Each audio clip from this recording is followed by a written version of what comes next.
Então, gente, só retomando, a gente vai falar hoje sobre cuidado de enfermagem, né? Cuidado, na verdade, com pacientes que portam sondas, catéteres e drenos, né? A gente vai falar no contexto, não especificamente de UTI, né? Mas a gente fala disso porque o paciente que está em UTI, ele é multi-invadido, então ele sempre vai ter uma sonda gástrica, sempre vai ter uma sonda nasointeral, ou ele vai estar com o catéter, ou ele vai estar com o dreno. Então a gente vai falar um pouquinho sobre esses dispositivos, tá? Para a gente iniciar, a gente vai começar com a sonda gástrica, que é a sonda enteral, né? Que é a introdução de um tubo plástico flexível na cavidade gástrica ou no duodeno, né? No caso da sonda gástrica, essa inserção vai se dar até o estômago, e no caso da sonda nasointeral, essa inserção vai ser até o duodeno ou jejúleo, mas as partes ali do intestino delgado, tá? As partes iniciais. Então, a sonda gástrica, ela tem algumas especificidades, né? Ela é para algumas situações específicas. A sonda gástrica, a gente vai falar de sondas, vai iniciar falando sobre sonda gástrica. Então, as indicações dela é para descompressão, né? Por exemplo, a gente tem um paciente que está com distensão abdominal, porque ele tem muito líquido, né, a nível de estômago. Então, a gente utiliza a sonda gástrica para fazer essa descompressão, tá? Aspiração gástrica também, né? Descompressão, aspiração gástrica no contexto do paciente que está em intoxicação. Então, a gente faz uma lavagem, digamos assim, uma lavagem gástrica. A gente infunde líquido através dessa sonda gástrica no paciente e depois essa sonda é aberta e ela drena, né? Então, ela é utilizada para descompressão, para lavagem gástrica, que é remover conteúdo gástrico em caso de intoxicação, e ela tem uma contraindicação para alimentação. Quando a gente fala contraindicação para alimentação, é uma contraindicação relativa, não é absoluta, né? O paciente não vai usar a sonda gástrica de maneira nenhuma para alimentação, não é isso. Até porque a gente vê que muitos pacientes estão com sonda gástrica para alimentação.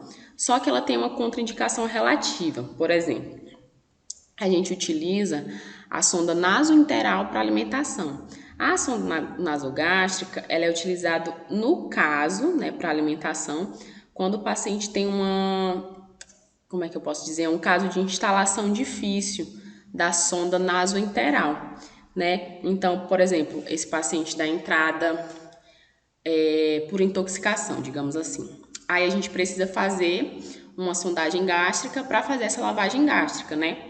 Só que a gente faz essa lavagem gástrica para descompressão e depois esse paciente fica, por exemplo, em coma, né, por conta dessa intoxicação, e a gente precisa inserir, né, retirar essa sonda gástrica e inserir uma sonda nasointeral para poder alimentar esse paciente. É assim que acontece. Só que, às vezes, acontece dessa instalação nasointeral ser muito difícil por conta do estado do paciente, aí a gente não quer tirar a sonda gástrica e colocar uma nasointeral só para alimentação, né?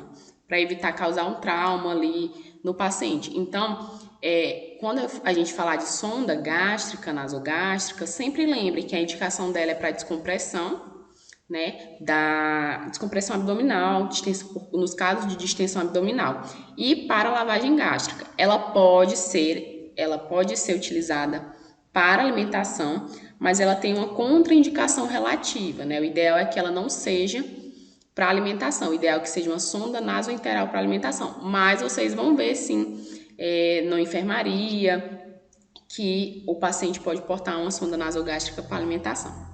Tá, gente? Ficou claro aqui? Se vocês tiverem alguma dúvida, pode perguntar, tá? E essa daqui é a diferença, acho que a imagem tá um pouquinho ruim, mas na questão de inserção, né? Ela vai até o estômago, a nasogástrica, e a nasoentérica, ela vai nas porções iniciais do intestino delgado, então ela fica a nível de duodeno, ou deixa eu colocar um ponteiro. Ela fica a nível de duodeno e jejum, né? Que são aquelas porções iniciais do intestino delgado, tá, gente? Então, quais são as possíveis complicações da sondagem gástrica? O paciente pode ter uma irritação nasofaríngea, né, por conta que a inserção dela é pela narina, então ele pode ter uma irritação ali, algum tipo de trauma.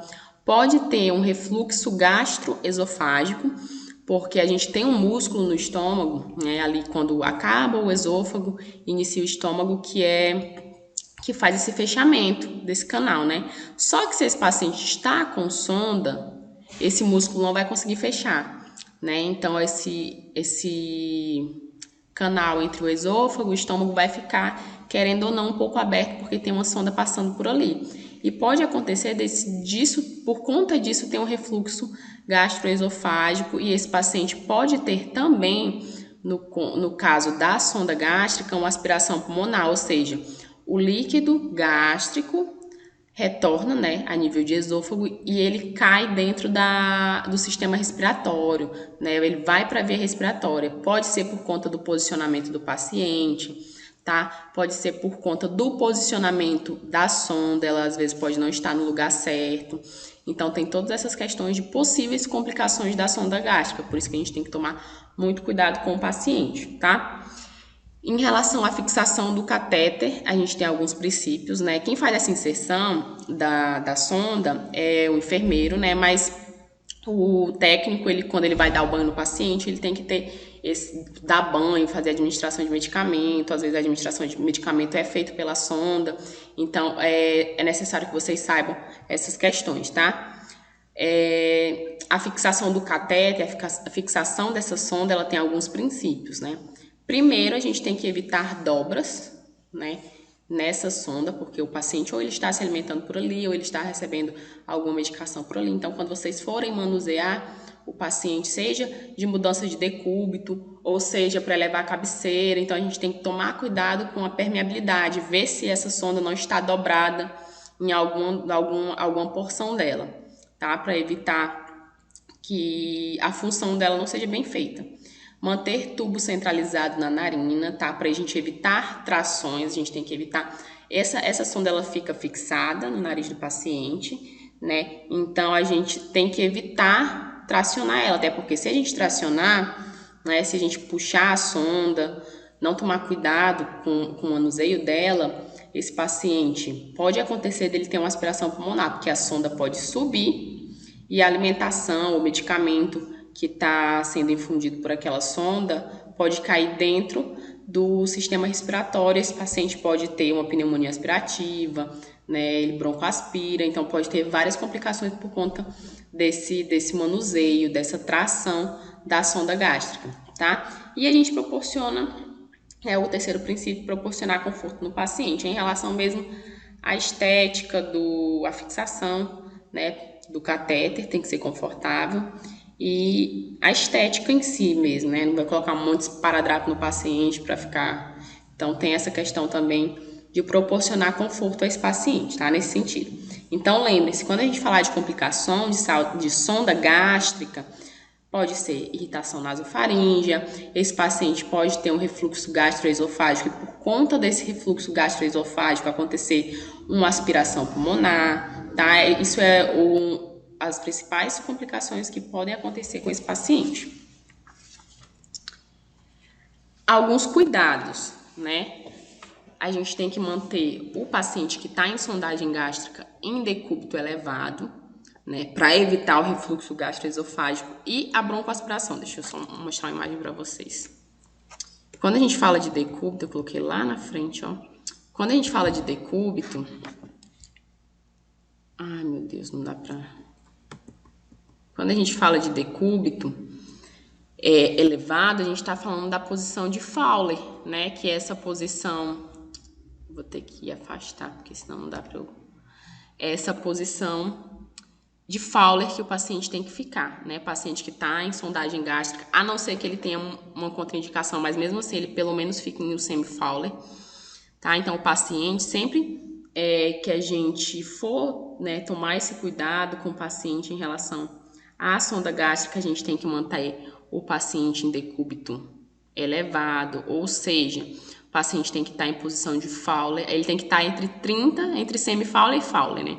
Entre 30 a 45 graus, para justamente evitar esse refluxo gastroesofágico, né? Evitar que esse paciente ele tenha uma broncoaspiração. Então, quando a gente for manusear o paciente, vai dar banho no leito, lembrem-se, né? O paciente ele tá com uma sonda e a gente tem que tomar cuidado, cabeceira sempre elevada desse paciente que tem uma sondagem gástrica. Tá bom, gente? Deixa eu retornar aqui. Então, a gente mantém ele em decúbito elevado, né, na posição de semi-Fowler a Fowler, para evitar esse refluxo e a broncoaspiração. Higiene oral periódica, tá? Com esse paciente sempre, porque pode acontecer uma colonização ali local, por falta de higiene mesmo, tá? E ele pode desenvolver alguns problemas por conta dessa higiene oral mal feita, tá? Ou não feita pela equipe. Avaliar volume e característica do líquido drenado, verificar possível obstrução da sonda e nesse sentido, né? Às vezes o paciente, a gente percebe, a sonda geralmente fica para drenagem, né? Lembrando, é a sonda gástrica, não é para alimentação.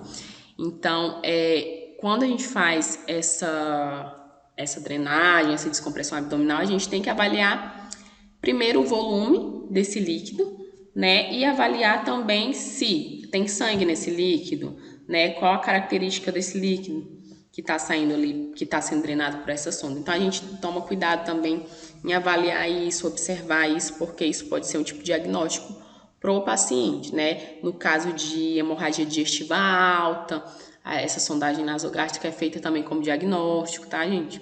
Então, se atentem a essas questões.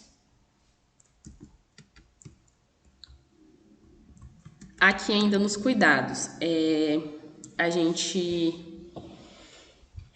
se o paciente está em sondagem gástrica, né, a gente tem que avaliar a distensão abdominal e o desconforto respiratório. Por quê? Se esse paciente está em distensão abdominal, ele vai ter uma resposta, vai comprimir o diafragma, então ele vai ter algumas alterações, né, ao nível de sistema respiratório mesmo, né, vai comprimir esse diafragma, essa questão da respiração vai ficar um pouco comprometida. Então, a gente avalia essas questões, esses cuidados nesse paciente, tá? A gente avalia também as perdas hidroeletrolíticas, sinais vitais e reposição volêmica, porque a lavagem gástrica, né, o paciente está em sondagem gástrica para lavagem gástrica. Só que nessa lavagem pode acontecer, né, essa lavagem pode ocasionar algumas perdas hidroeletrolíticas importantes que podem ter algumas complicações sistêmicas. Então, esse paciente passa por uma sondagem nasogástrica e passa por uma lavagem, e além de ser retirado o que precisava, né, em caso de intoxicação, o paciente ser retirado aquela substância que está causando intoxicação, também é retirado vários eletrólitos do paciente nesse processo, tá? Então, a gente avalia essas perdas hidroeletrolíticas, tá, gente? Nesse sentido, a justificativa no caso da distensão abdominal, drenagem inadequada de distensão abdominal, compressão, diafragma e respiração, no sentido do que eu já falei. Se esse paciente está em sondagem gástrica e essa drenagem foi feita de maneira... não foi feita uma drenagem adequada, né? Não drenou, ou por conta da sonda estar dobrada, ou por outras questões de posicionamento, né? Esse paciente pode ter essa drenagem inadequada e mesmo assim ele continuar em distensão abdominal e essa distensão abdominal causar essa compressão do diafragma e essa relação da respiração, né? E a avaliação das perdas hidroeletrolíticas, na questão dos sinais vitais e reposição volêmica, é aquilo que eu já falei, que a drenagem ela pode ocasionar perdas importantes de eletrólitos desse paciente, que podem ter uma repercussão sistêmica, porque o paciente precisa desses eletrólitos, né? A retirada da sonda deve ser de forma cuidadosa e o mais precocemente, isso é o caso, né? O enfermeiro que faz essa retirada. Paciente sempre, em relação a essa retirada da sonda, a gente retira essa sonda quando a intenção de instalação já tenha sido cumprida, né? Então, esse paciente está intoxicado, a gente passa a sonda, é drenado e depois logo é retirada essa sonda, tá, gente? Paciente em decúbito elevado, como já falei, e o paciente ele tem que ser esclarecido quanto ao procedimento. Claro, a gente não vai chegar lá, né, e fazer o procedimento sem explicar nada. Então, o paciente tem que ser esclarecido. Mesmo na questão do técnico de enfermagem, essa orientação de passagem de sonda chega para o enfermeiro, né? Mas é o técnico de enfermagem que está ali com o paciente, vai falar, a gente vai precisar passar uma sonda no senhor, a enfermeira vai vir e vai passar uma sonda por isso, entendeu? Então, a equipe de enfermagem, como um todo, pode esclarecer esse paciente quanto a um procedimento, até porque vocês sabem qual é o tipo de procedimento, vocês sabem para que serve uma sonda nasogástrica, uma sonda nasointeral. Então, esse esclarecimento do paciente, da família, do acompanhante que está ali, pode ser feito por toda a equipe de enfermagem, tá? E essa é a posição que a gente tinha mostrado para vocês, tá, gente? Aí tem uma resolução, que é essa resolução 453 de 2014, que ela fala sobre a participação da enfermagem na equipe multi, né, de terapia nutricional. Então, tem algumas coisas que são privativas do enfermeiro e tem aquelas que podem, né, ser realizadas por toda a equipe de enfermagem, como a gente já está acostumado. Então, participar da escolha da via da administração da sonda nasointeral, ou seja, da via no sentido de ser nasointeral ou ser orointeral, porque às vezes acontece também, o paciente tem algum trauma, por exemplo, paciente com fratura de base de crânio, a gente não pode passar uma sonda nasointeral, então a gente tem que passar uma sonda orointeral. Então a equipe de enfermagem ela participa, tá, dessa escolha da via de administração da sonda nasointeral. Esse estabelecimento do acesso interal por via oro ou por via gástrica é feita pelo enfermeiro, né, essa inserção do catéter de nutrição. Solicitar e encaminhar o paciente para exame radiológico. Então, logo depois que é passada essa sonda nasointeral, a gente confirma o posicionamento dessa sonda através do exame radiológico, tá? Garantir que a via de acesso da nasointeral seja mantida. Então, isso é um cuidado de enfermagem, né? Para toda a equipe de enfermagem. Manuseio do paciente, evitar tração, né? Deixar sempre a sonda bem fixada. Então, isso é uma orientação, uma função, tá? Um cuidado da equipe de enfermagem, tá? Garantir que a administração da nutrição interal seja realizada no prazo estabelecido e prescrever os cuidados de enfermagem. Essa prescrição de cuidados de enfermagem é feita pelo enfermeiro, mas quem cumpre toda essa prescrição do cuidado na nutrição interal é a equipe de enfermagem, né? Então, provavelmente lá, nessa prescrição de cuidado, vai ter paciente sempre em decúbito elevado, evitar tração da sonda, evitar, no manuseio do paciente, evitar clampear a sonda, né, fechar a sonda. Então, tem todas essas questões dentro da prescrição de cuidado de enfermagem para toda a equipe de enfermagem, tá? Em relação, a gente estava falando aqui a gente entrou na nutrição interal, né, gente? Eu esqueci de falar que a gente estava falando de sonda. Então, a gente entrou aqui na nutrição interal já, que é aquela sonda que é passada, né? Ela se insere ou por via orogástrica ou por via por via oro e vai até a porção do duodeno e jejúleo, que são as porções iniciais do intestino delgado, tá? Então, a gente já entrou aqui na sondagem interal. Qual a indicação da sondagem interal? Né? É quando o paciente está impossibilitado de se alimentar pela boca, né? Ou ele tem alguma desordem neurológica, ou o paciente tem algum trauma de cabeça ou de pescoço e ele precisa dessa sonda para alimentação.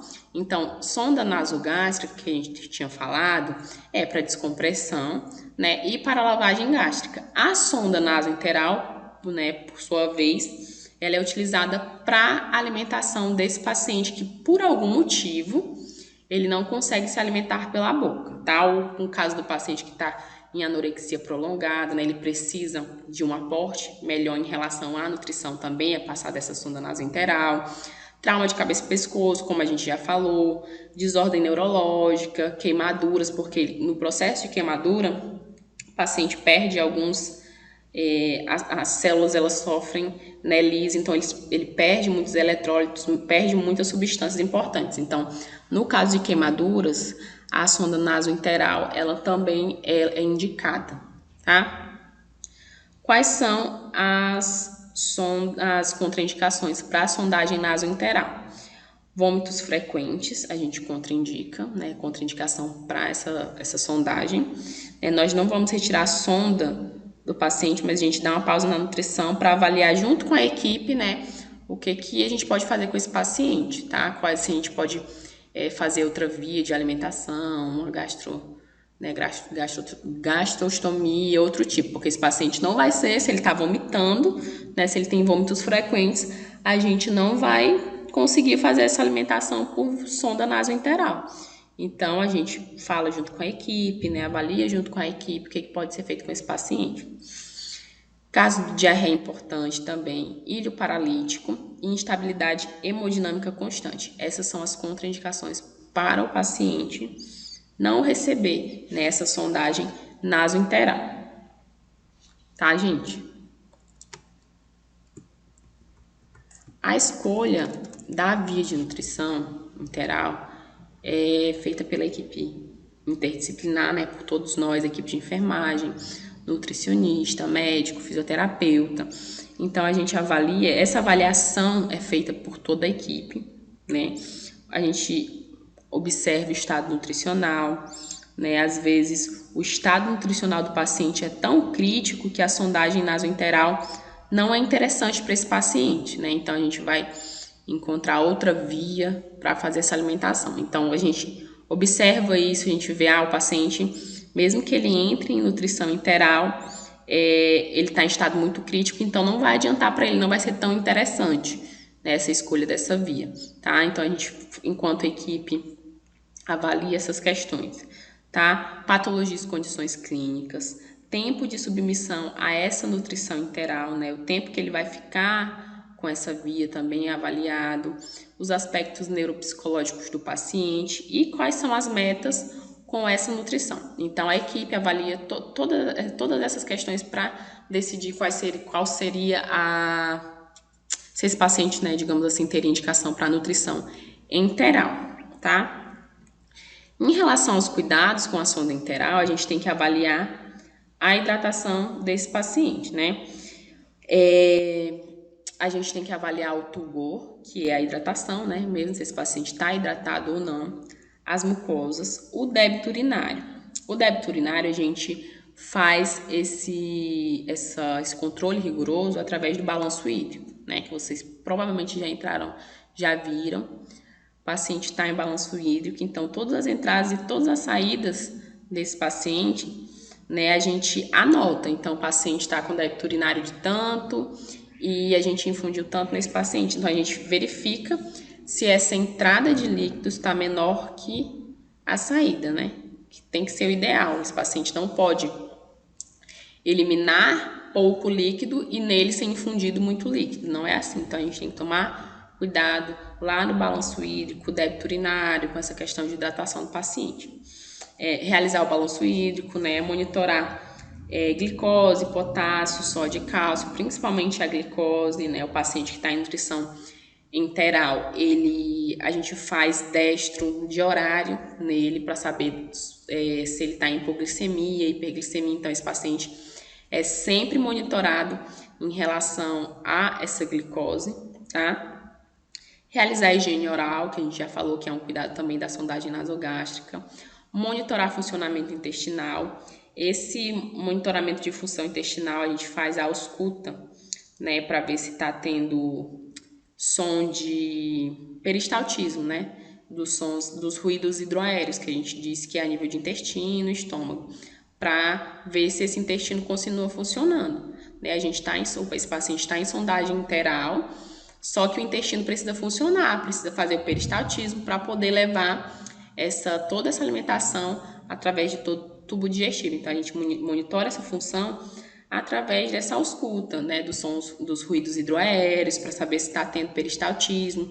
A gente consegue observar se esse paciente está com diarreia ou não, porque se ele está tendo muitos ruídos hidroaéreos, quer dizer que a motilidade a nível de sistema gastrointestinal está muito rápido. Então, se essa motilidade está muito rápida, tem, né, algum componente está irritando aquele intestino e fazendo com que esse alimento, né, esteja passando ali por aquele circuito de forma muito rápida. Então, esse paciente pode estar com diarreia, a gente consegue observar isso através da ausculta. Tem muito ruído hidroaéreo, o paciente provavelmente está com quadro de diarreia. Tem pouco ruído, esse paciente pode estar constipado. Então, a gente monitora essa função intestinal, tá? Prevenir a obstrução da sonda. Então, sempre quando a gente for, é questão da permeabilidade, né? Evitar que tenha torção nessa sonda. Quando a gente for alimentar o paciente, quem faz, né, essa alimentação, essa instalação da alimentação é o enfermeiro, mas vocês podem estar atentos. Sim, o enfermeiro, por exemplo, esqueceu de lavar a sonda depois de administrar a alimentação. Não, aí vocês sabem que tem que lavar a sonda após fazer ou medicação ou alimentação. Então, lava com 20 ml, né, faz uma lavagem, faz a alimentação, terminou a alimentação, 20 ml nessa sonda, né, 20 ml de água mesmo, tá? Paciente, se ele tiver insuficiência renal aguda ou crônica, tem toda uma questão de limite de líquidos, mas a gente observa muito o quadro do paciente, como que vai ser, tá? Cuidados com retração, que a gente já falou, limpeza, higiene e fixação, sempre, né? Cabeceira elevada a 30 graus, né? De 30 a 45. E o tempo de troca, né? É aquela questão de avaliar se a nutrição nasointeral já não está sendo tão interessante assim para o paciente, né? Melhor migrar para uma gastrostomia ou outro método de alimentação. Aí isso é a equipe inteira que discute, né? A gente observa, o paciente discute em relação a isso. Tá, gente? Deixa eu... Em relação às complicações. Só um momento. Em relação às complicações. Pode acontecer por conta de infusões rápidas, né, da alimentação. Né, esse paciente pode ter um quadro de distensão abdominal, diarreia e vômito por conta dessas infusões rápidas. Então, o paciente está em nutrição nasointeral e o técnico de enfermagem observou que esse paciente está com diarreia, teve vômitos, ele queixou, né? Ele pode ter queixado isso ou a equipe pode ter identificado esse quadro de distensão abdominal, de diarreia, de vômitos. Então, pode ser uma complicação por conta de infusão rápida dessa alimentação através da sonda interal. Essa distensão abdominal, como a gente já falou, pode ocasionar um impacto lá no sistema respiratório, então esse paciente pode ter uma dificuldade para respirar por conta dessa distensão que está comprimindo o diafragma, né? Aí, por conta do diafragma, o músculo acessório da respiração, então pode estar tudo interligado nessa questão de distensão abdominal e alguns impactos no sistema respiratório. Então, a gente fica atento a isso, tá? Refluxo gástrico e pneumonias aspirativas, né? Então, é aquilo que a gente já falou, pode acontecer refluxo. E por conta desse refluxo, né, dali a gente vai mudar o paciente de decúbito, né? Vai dar um banho, vai fazer algum procedimento e o manuseio do paciente, a gente não tomou muito cuidado, né? E esse paciente acabou tendo um refluxo gástrico e que ocasionou por conta desse refluxo uma pneumonia aspirativa. Então, é uma das complicações também, assim como na sondagem gástrica, os refluxos e as pneumonias aspirativas, a broncoaspiração é uma complicação que pode acontecer em pacientes com sonda nasogástrica ou nasointeral. Quadro de constipação intestinal e flatulências. Então, a gente tem que observar esse padrão como é que eu posso dizer, gente? De evacuação mesmo do paciente, né? A gente tem que observar se o paciente está constipado depois dessa nutrição interal. fala com o nutricionista, né, que está acontecendo alguma coisa, porque esse paciente está constipado, né? A gente tem toda essa questão. Dentro da equipe multidisciplinar, a gente tem para onde correr em relação a essas complicações. Então, quando fala-se de complicação da nutrição nasoenteral, podem ser por infusões rápidas, podem acontecer os refluxos, né, que causam pneumonias aspirativas, e podem acontecer os quadros de constipação intestinal, flatulência, assim como pode acontecer também diarreia nesse paciente, vômitos por conta de uma infecção intestinal que foi ocasionada pela manipulação, né, da forma como foi manipulada essa nutrição, tá, gente? Então, tem todas essas questões com o paciente de complicação, esse paciente portador de sonda nasoenteral. Aqui a gente tem algum diagnóstico de enfermagem que pode acontecer com esse paciente que está em sondagem. Então, ele pode ter um risco de glicemia instável, né, por conta da quantidade de glicose que tem nessa alimentação. Então, por isso que o paciente, a gente sempre faz destro, o destro desse paciente de 4 em 4 horas. A gente sempre fica observando se ele está em hipoglicemia, em hiperglicemia, desequilíbrio hidroeletrolítico, pode ter diarreia, pode ter um risco de infecção porque é uma porta de entrada, né, é um procedimento invasivo. Pode ter o risco de aspiração, que a gente já falou muito. Ele pode ter um risco dessa integridade da membrana mucosa oral prejudicada, né? Porque é onde passa o catéter. A questão da tração, a questão de passar a sonda pode ocasionar uma ferida, né? Uma lesão ali. O caso de terem muitas trações ali naquele catéter também pode ocasionar uma ferida, um trauma nessa mucosa oral, né? Naso oral também. Risco de lesão por pressão, porque esse paciente é por conta da fixação. Às vezes a fixação fica ali muito tempo, então causa uma pressão nesse local. Esse paciente acaba desenvolvendo uma úlcera por pressão por conta disso. E o conforto prejudicado, né? Porque o paciente tem um tubo inserido através do nariz ou da boca. Então, querendo ou não, o conforto desse paciente está prejudicado. Tá, gente? Esses são os diagnósticos que a gente avalia com o paciente que está em sondagem, tá? Agora a gente vai entrar nos catéteres urinários, que são as sondas vesicais, né? A drenagem urinária via catéter é um dos procedimentos invasivos mais utilizados em ambiente hospitalar, sobretudo na UTI, tá?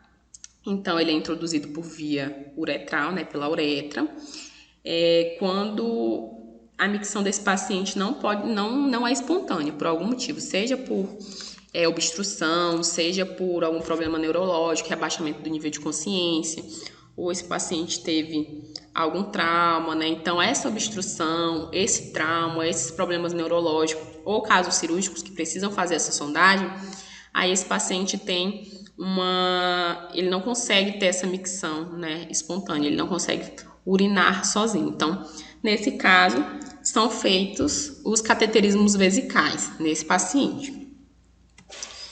Então, são divididos em 2 tipos, que é a sonda vesical de alívio, né, e a sonda vesical de demora, que a gente já sabe. A sonda vesical de alívio, a técnica não é a técnica da sonda vesical de alívio e da sonda vesical de demora são assépticas, então tem que ser estéril, né, as duas introduções, mesmo que a sonda vesical de alívio a gente só coloque no paciente, né, para descompressão e depois tire, mesmo assim ela tem que ser uma técnica asséptica, tem que tomar todo um cuidado de não contaminar o campo, né, desse paciente, e a sonda vesical de demora também, tá?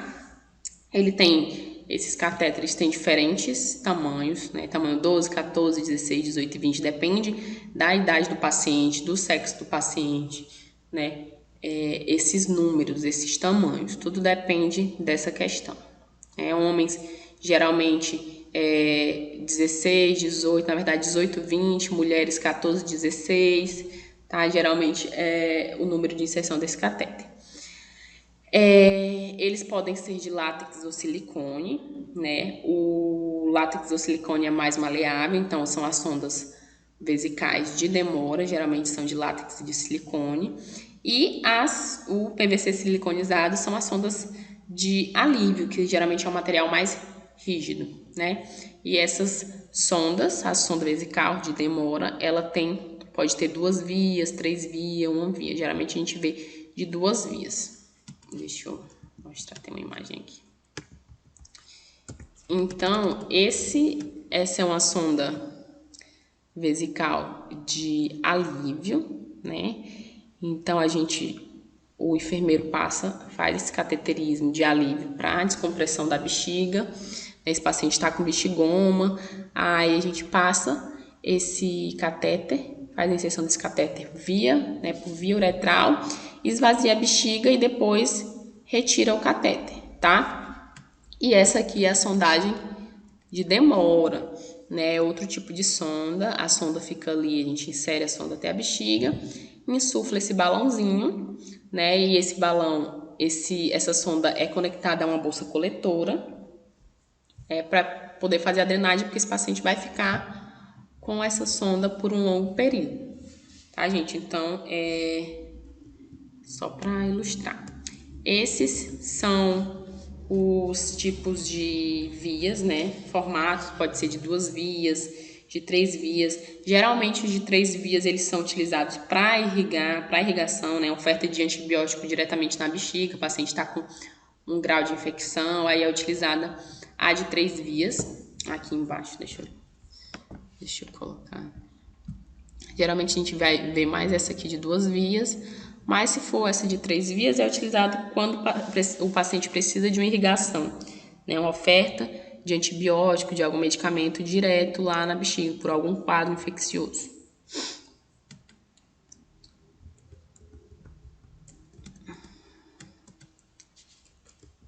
Então, como eu já falei, é uma introdução de um catéter na uretra até a bexiga, utilizando uma técnica asséptica, né? O enfermeiro é o profissional responsável pela introdução, manutenção e retirada desse catéter, tá? E, né, em relação a essa manutenção, a gente faz a prescrição de cuidados referente a essa manutenção. Então, essa prescrição de cuidado deve ser seguida por toda a equipe de enfermagem quando, por exemplo, a gente faz o rodízio da fixação. Então, aí eu prescrevo rodízio de fixação do catéter de demora, né? Então, eu tenho que observar se o meu técnico que está cuidando daquele paciente está fazendo rodízio desse local, porque ele não pode ficar a fixação naquele mesmo local por muito tempo, porque o paciente pode ter uma úlcera, né? Fica apertado, então o paciente pode ter uma úlcera. Então, é trocado essa fixação, né? Então, eu, enfermeiro, prescrevo os cuidados referentes a essa manutenção do catéter, né? Então, eu observo se vocês realmente estão fazendo essa mudança, né? Se não estão tracionando o catéter. Então, todas essas questões estão dentro dessa prescrição de cuidados referente ao cateterismo vesical, tá? Que é realizado por toda a equipe de enfermagem. Qual a indicação?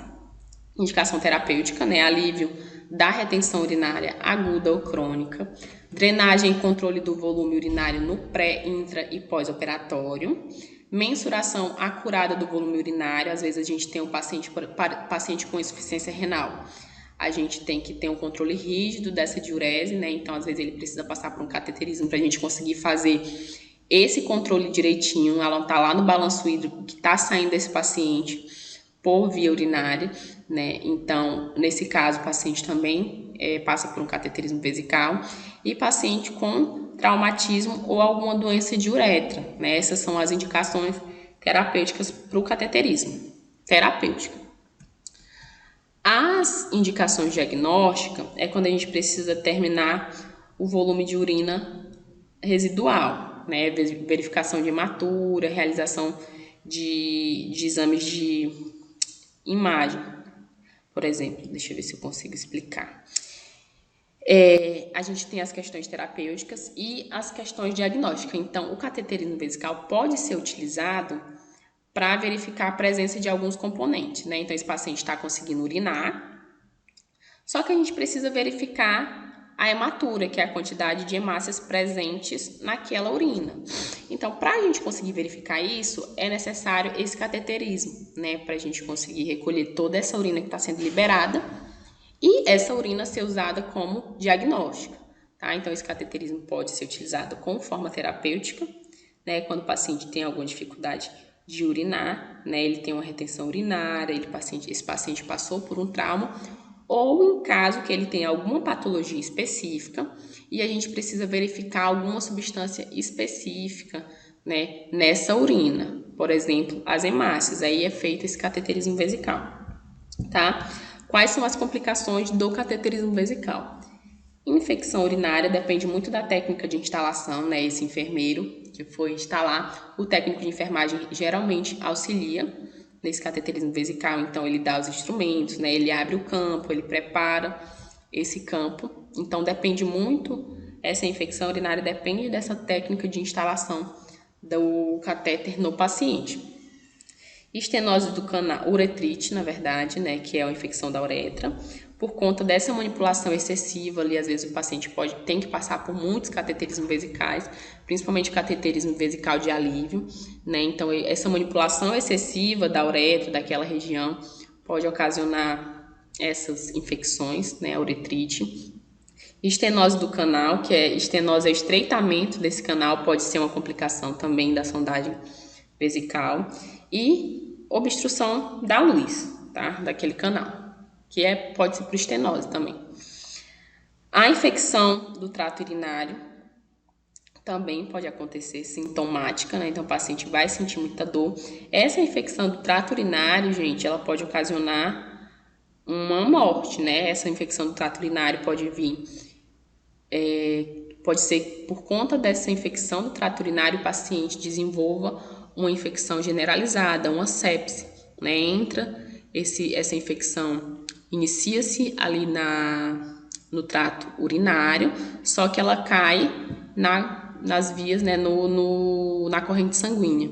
Caiu na corrente sanguínea, esse paciente pode ter um quadro de sepse, infecção generalizada, e ele pode evoluir para mortes. Isso por conta de um cateterismo vesical, né? Por conta de uma manipulação errada, por conta de que esse paciente teve essa infecção do trato urinário, às vezes por manipulação, às vezes a gente vai fazer a limpeza, não faz a limpeza de uma maneira correta, ou essa sonda é tracionada, né? Aí depois que essa sonda de cateterismo vesical, essa sonda não pode ser tracionada e depois inserida novamente na uretra e na bexiga, porque a bexiga é um órgão estéril, né? Então essa tração, essa manipulação excessiva pode ocasionar essas infecções urinárias, né, infecção do trato urinário, e podem ocasionar uma infecção generalizada. Esse paciente pode evoluir para a morte só por conta dessa infecção que começou ali, por conta desse manuseio errado do catéter vesical.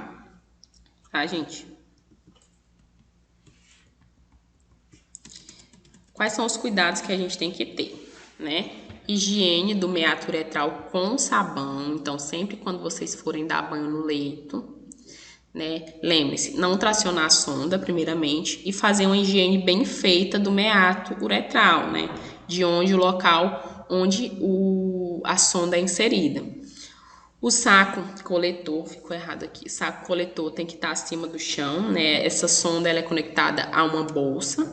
E essa bolsa não pode encostar no chão, ela fica pendurada ela tem umas alças, né? Então a gente coloca, pendura, digamos assim, essa bolsa na cama, nas grades da cama. Então sempre esse saco coletor ele não pode encostar no chão, né? Por conta de infecção, micro-organismos, essas coisas. Alternar a fixação de sonda, que é aquilo que a gente já falou, né? Voltando aqui no saco coletor acima do chão. Esse saco coletor tem que estar acima do chão, né? Só que ele tem que estar sempre ao nível abaixo da bexiga, né, gente? Lembrando aqui que não pode retornar urina lá para bexiga. Então, você vai manusear o paciente, clampeia a via. Peraí que eu tenho uma imagem aqui.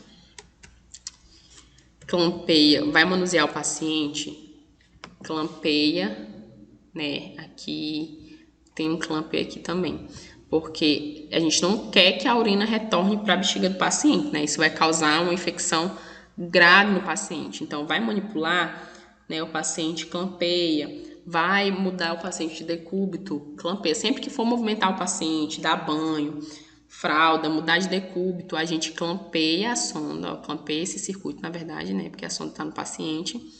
clampeia para que não retorne urina para a bexiga do paciente, tá? Então, a gente tem que tomar esses cuidados, né? Então, lembre-se, saco coletor sempre acima do chão, né? Não encostar no chão, mas sempre abaixo da região pública ou da bexiga, né? Tem que estar sempre abaixo para não retornar. E se for movimentar, sempre clampear, tá, gente? Alternar a fixação de sonda foi aquilo que a gente já falou, né? Pode ocasionar uma úlcera por pressão, então fixação na perna, fixei na perna direita, aí vai dar o banho, fixa na perna esquerda no outro dia, aí depois, né, fica trocando, faz essa alternação da fixação de sonda, tá? Manter o sistema fechado, é aquilo que a gente já falou, né? Toda vez que for movimentar o paciente, fechar aquele sistema, clampear a bolsa e fechar o sistema, manipular o paciente, né? É basicamente a mesma coisa que a gente já falou, tá? Atentar para febre, né, e obstrução de sonda. Febre porque é um sintoma específico de infecção, né, não só ao nível de sistema urinário, né, mas ao nível de todos os sistemas. Paciente, fui ver os sinais vitais desse paciente. O paciente teve febre, né, tem algo de errado, né, provavelmente esse paciente está em um processo de infecção, tá? Atentar para edemas do meato uretral, então quando vocês forem dar o banho naquele paciente, observem como que está o meato uretral, que é onde a sonda está sendo inserida. Tem algum trauma ali? Tem um edema, né? Comunica o enfermeiro, comunica a equipe que tem algo de errado ali, né? Com a inserção ou está tendo trauma ali no meato uretral do paciente. E a gente não ultrapassa a permanência do catéter de acordo com o quadro clínico do paciente. Então, tem todo um manejo, né? Tem todo um tempo para esse paciente ficar com esse catéter. A gente respeita isso. Quais são os resultados esperados com essa sondagem? Realizar a sondagem com técnica asséptica, né? É um resultado esperado, né? Que não contaminou a luva, troca. Contaminou o tubo, troca, né?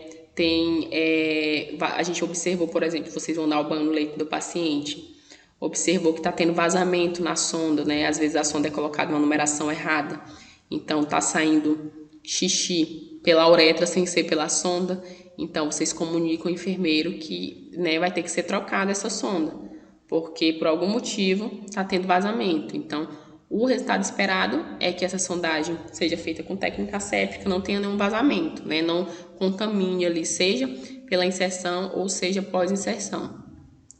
Manutenção dos cuidados com a sonda, que é aquilo que a gente já falou, né? Avaliar débito urinário, avaliar o posicionamento da sonda, a fixação, na verdade, fazer essa troca de fixação, né? E tem todas essas questões de todos aqueles cuidados que a gente já falou. O paciente não elevar a sonda, não encostar o saco coletor no chão, né? Não colocar a bolsa acima do nível da pubis para não retornar a urina para a bexiga, causando infecção. Então, a gente tem todos esses cuidados com a sonda. E a gente espera também que tenha uma ausência de infecção do trato urinário, né, relacionadas a essa manipulação dessa sonda que é feita pela equipe de enfermagem. Tá, gente?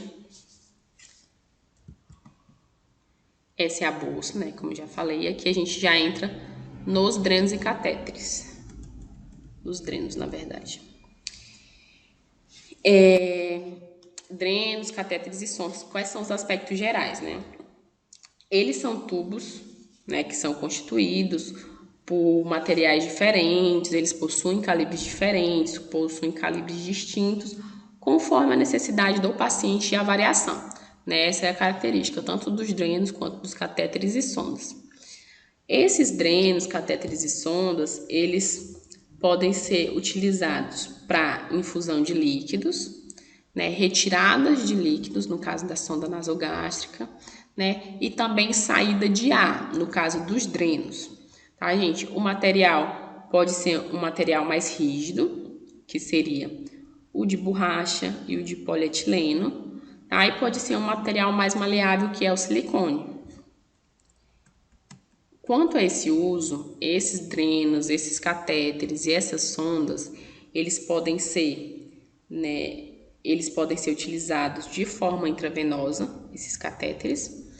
Eles podem ser utilizados no sistema digestório, esofágico, estômago, intestino, Depende muito da distinção específica de cada um desses instrumentos, tá? Então, por exemplo, a sonda é a nível, né, de esôfago, estômago, intestino.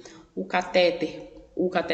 dreno, ele pode ser colocado na cavidade abdominal, pode ser colocado na cavidade torácica, né? Então, esses usos, eles são específicos de cada instrumento e de cada indicação.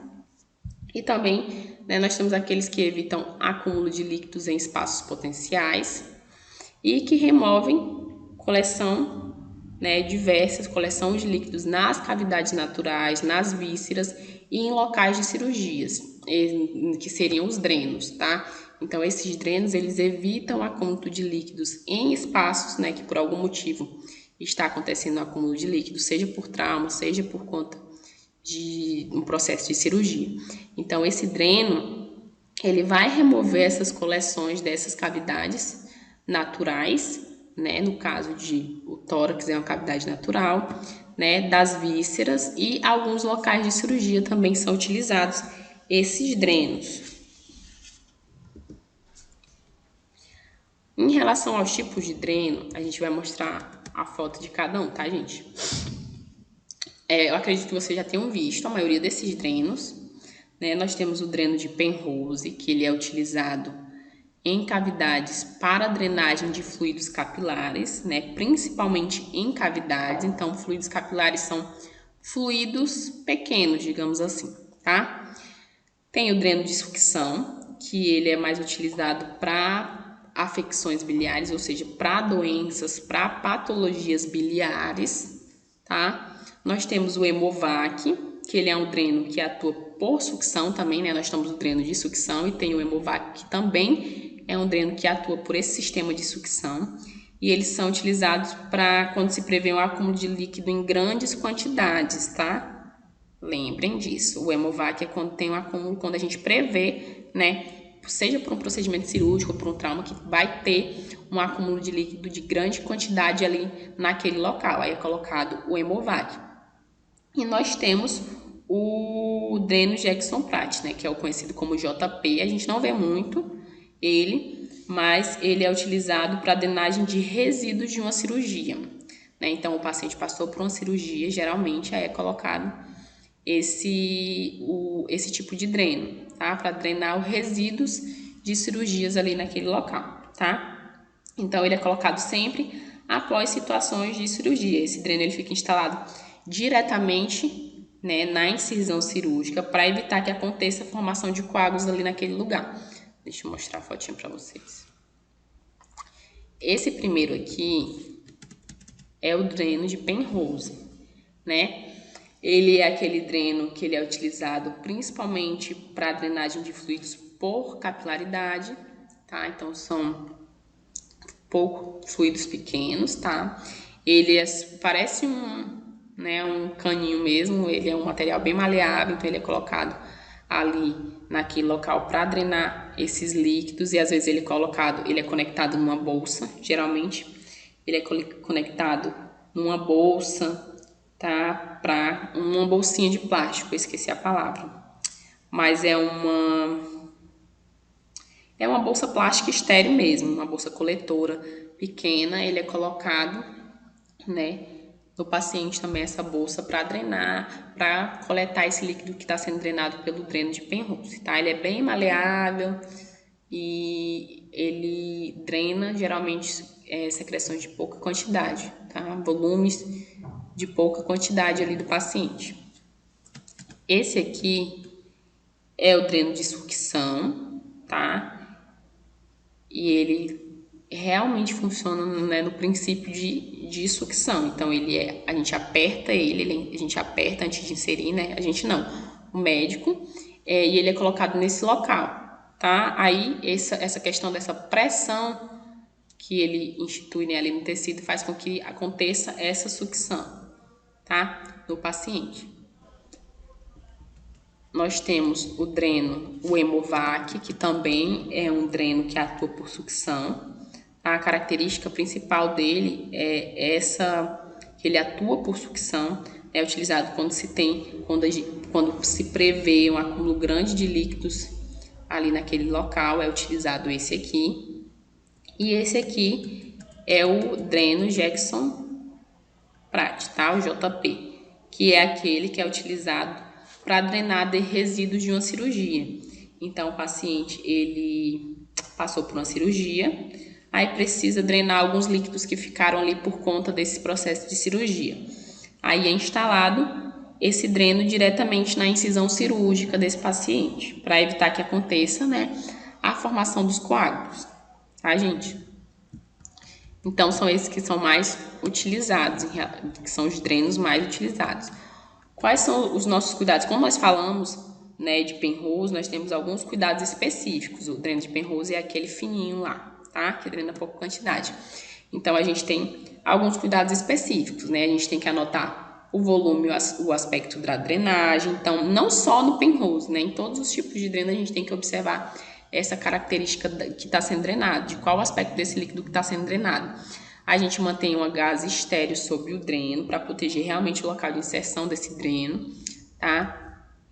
Ocluir o orifício de saída do dreno com gás estérico ou colocar uma bolsa plástica estérico coletora, né? Então, geralmente fica com uma bolsa plástica coletora, porque a gente tem que avaliar o aspecto dessa drenagem. Manter esse curativo sempre limpo e seco, né? Então, tomar muito cuidado na manipulação para não sujar esse curativo, para não encharcar esse curativo com alguma outra coisa, tá? E observar a fixação, tá? Ver se está bem fixado, às vezes se desprende por algum motivo, colocado por sutura, né? Então, pode ser que essa sutura pode não ter sido bem feita e esse dreno não está bem fixado. Então, a equipe de enfermagem que está ali fazendo os cuidados observa também essa fixação desse dreno de Penrose, tá?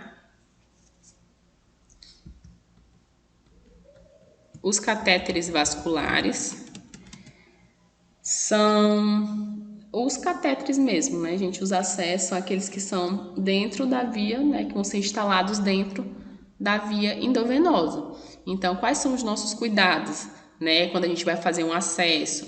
Lavar as mãos antes e depois do procedimento, usar a luva, avaliar o local de punção, que é o que a gente já sabe, né, realizar a limpeza do local a ser puncionado com antisséptico. Geralmente a gente faz com álcool a 70, né? A gente não faz com clorexidina. Então, a gente faz essa antisepsia com álcool 70, pode ser feita com ambos também, tá? Anotar a data e hora da inserção do catéter, realizar a troca diária do curativo. Quando a gente fala troca diária do curativo, a gente está falando do catéter central, tá? Mas esse catéter central, ele é feito, essa troca do curativo é feita pelo enfermeiro, né? Então, quando fala de troca diária, nunca é o acesso venoso, né, periférico, não é um catéter venoso periférico, que a gente não faz a troca do acesso venoso periférico não faz curativo todo dia, né? A gente faz ou quando aconteceu, quando está encharcado por algum motivo, ou teve por algum motivo, esse curativo tem que ser retirado. Então, a gente não faz essa troca do curativo do catéter periférico todos os dias, mas do catéter central, que é feito pelo enfermeiro, é realizada essa troca de curativo todos os dias, tá?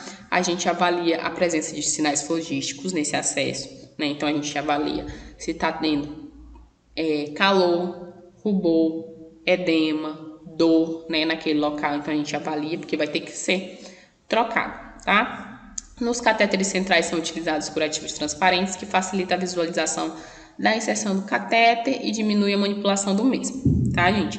Então, o catéter vascular é aquilo que a gente já sabe, aquilo que a gente já faz muito, né? Tomar cuidado com a manipulação na hora da inserção desse catéter, fazer uma boa higiene das mãos, usar luvas, tanto para não contaminar o paciente quanto para não nos contaminarmos, avalia o local da punção e realiza a antissepsia do local que vai ser puncionado, tá? Catéteres gástricos e enterais, quais são os cuidados, né? Que são as sondas gástricas, sondas enterais. Confirmar o posicionamento do catéter pela aspiração do conteúdo gástrico ou injeção de ausculta, isso é feito pelo enfermeiro, né? Na hora da inserção, a gente confirma esse posicionamento, tá? Fixar o catéter por meio de tiro de esparadrapo, administrar água após cada medicamento ou nos intervalos da dieta. Então, às vezes, esses medicamentos são administrados pelo técnico de enfermagem, né, via sonda. Então, sempre após cada medicamento, fazer a lavagem, né, aquilo que a gente já falou, com água filtrada, faz a lavagem daquele catéter gástrico. Manter cabeceira elevada, que a gente já falou, para diminuir ou prevenir esse refluxo gastroesofágico. Então, cabeceira, paciente com sonda nasogástrica ou nasoenteral, cabeceira sempre de 30 a 45 graus, né? E quando utilizado para descompressão, ou seja, catéter gástrico, né? Visualizar a permeabilidade, verificando possíveis obstruções. Tá, gente? Aquilo que a gente já tinha falado, só para a gente enfatizar. Tá? Os catéteres vesicais. Realizar a técnica rigorosa de antisepsia da glande ou do introito vaginal. Isso no caso quando for fazer inserção, né? Feita pelo enfermeiro. Utilizar sistema de drenagem fechada, né? Então aquela bolsa sempre tem que estar fechada, né? Fechada no sentido não de estar clampeada, porque tem uma abertura para drenar quando a gente precisa esvaziar a bolsa, né? Então sempre manter esse sistema fechado, tá? Realizar a higiene íntima, observar a presença de secreções e irritações pelo látex. Então, o técnico de enfermagem que vai fazer a limpeza daquele paciente tem que observar, né? Ele não pode negligenciar essa região íntima, né? Não é porque o paciente está com cateterismo vesical que essa higiene não tem que ser bem feita ali naquele local, né? Às vezes o paciente está em instabilidade hemodinâmica, né? Então, o banho pode não ser recomendado, mas a higiene íntima sempre vai ser recomendada. Então, esse paciente que está em cateterismo vesical, ele pode não tomar banho, mas a higiene íntima sempre vai ser realizada, né? Então, o técnico de enfermagem não pode negligenciar essa higiene íntima, né? Observar essa presença, se tem alguma secreção ali estranha naquele local, né? Se está tendo algum edema ali naquele local, edema uretral, se está tendo uma vermelhidão, se vocês conseguem observar se está tendo algo de errado, se está tendo algum processo infeccioso ali por conta desse cateterismo vesical. E anotar o débito urinário, né? Se esse paciente provavelmente ele está em balanço hídrico, a gente anota o débito urinário e as características dessa urina, né? Ela está como é que eu falo, gente? Quando tá avermelhada, esqueci a palavra. A gente anota a característica da urina, se ela está mais avermelhada, mas não é essa palavra. Se ela está mais avermelhada, qual é a característica dessa urina. Se essa urina estiver mais avermelhada, pode ser provavelmente que tenha presença de hemácias nessa urina, né? Então, a gente anota essas características, que a gente vai esvaziar essa bolsa e vai observar o conteúdo que está ali, né? Que está sendo drenado, tá? Pode ser... A urina pode estar sanguinolenta, né? Pode estar amarelada.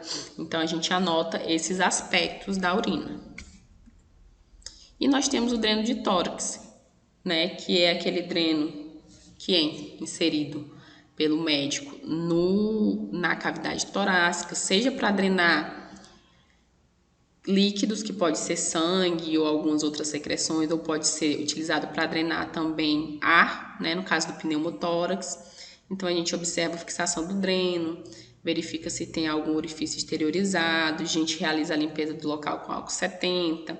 Na verdade, quem faz essa limpeza, essa troca desse curativo, ainda é o enfermeiro, mas vocês têm que observar, tem que tomar cuidado ainda na manipulação do paciente. Não pode elevar o dreno, a mesma coisa da sondagem vesical, não pode elevar o dreno acima do nível do tórax, porque esse líquido vai retornar para a cavidade torácica, né? Então, a gente toma esses cuidados, tá? A gente anota o débito, a equipe de enfermagem, o técnico de enfermagem pode anotar esse débito.